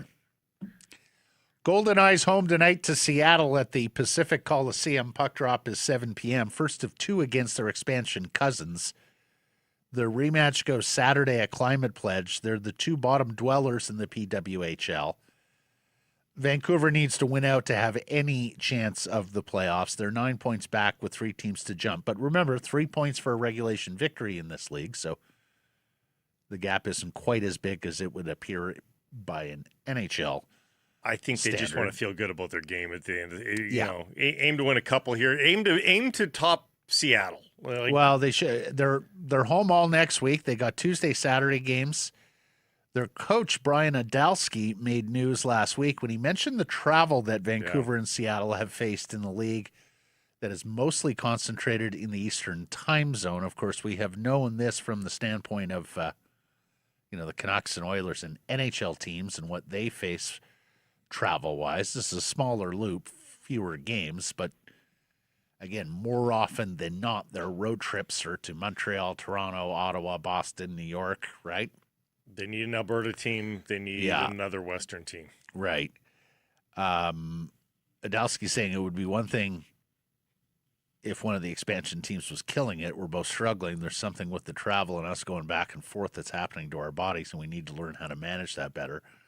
Our buddy Ben Steiner wrote, and I think he's right, I think it was a poor idea to give Vancouver and Seattle a significant number of takeover tour games. It limited opportunities for burgeoning home fan bases and forced more travel on already the league's highest mileage teams. Good shout, Ben. Yeah, absolutely. Yeah, because some of those takeover games, I mean, Edmonton, no problem, but Denver, they went elsewhere.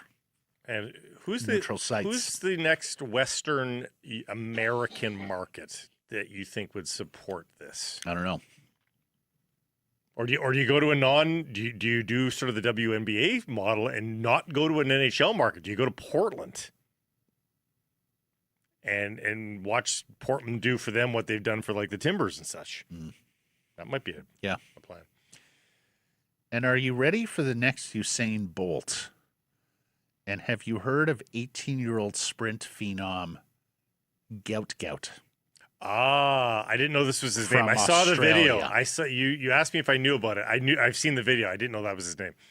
This is an 18-year-old from Australia. Did 20 as well. So he already had stiff competition for a guy running a sub 20. Yeah. And I said, no problem. I'll beat him too. Right. So he was 0.26 faster than any time that Usain Bolt ran at this distance in his under 20 career. Now, Bolt holds the senior world record at 19.19, so still a long way to go for Gout to get there. Half second. And that's a lot in sprinting. But he's 18.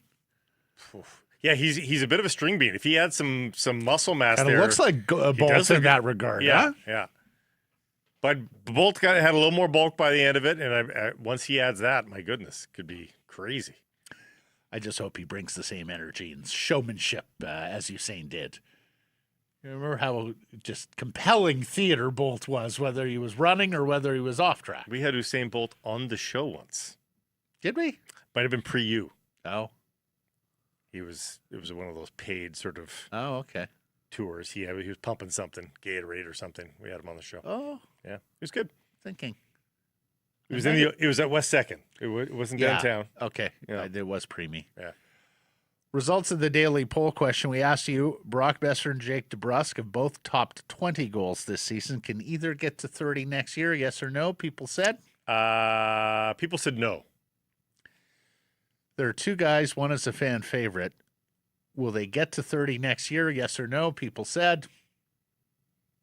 It can't be by a wide margin. 65% said yes. Really? Next year, folks. Way to be tapped in, Blake. Have they watched this year? This is my question. They've watched the recent stretch. They've both been hot. Saw a lot of this. Both Besser with the Canucks, DeBrusk somewhere else. Yeah, saw a lot of with another team. Wow. Shafeen, full season of Besser with Rossi? I say yes. And Rod, hopefully neither will be here to find out. Rod, as we said yesterday, we didn't specify with the Canucks. Could be with someone else. I don't think they're trading both those guys. They want at least one veteran winger here. So errors and omissions from yesterday's program. A couple from me.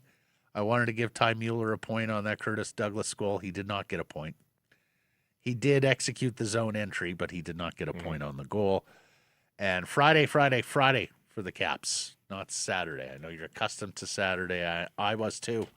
But this is a standalone MLS Friday night game at BC Place. Is this because of stadium availability, or did they want to put the Caps and Sporting KC in lights on a Friday night? I don't know. I can ask about that. But Okay, please do. Thanks for joining us, everybody. Appreciate you spending some time connecting with the program. Please do subscribe to all our assorted channels, YouTube, and wherever you get your podcast. Follow on social, X, Insta, Facebook, TikTok, YouTube, Blue Sky, live on many of those platforms, noon Pacific time weekdays. And, of course, please do support the community sponsors you hear us talking about. Keep it local.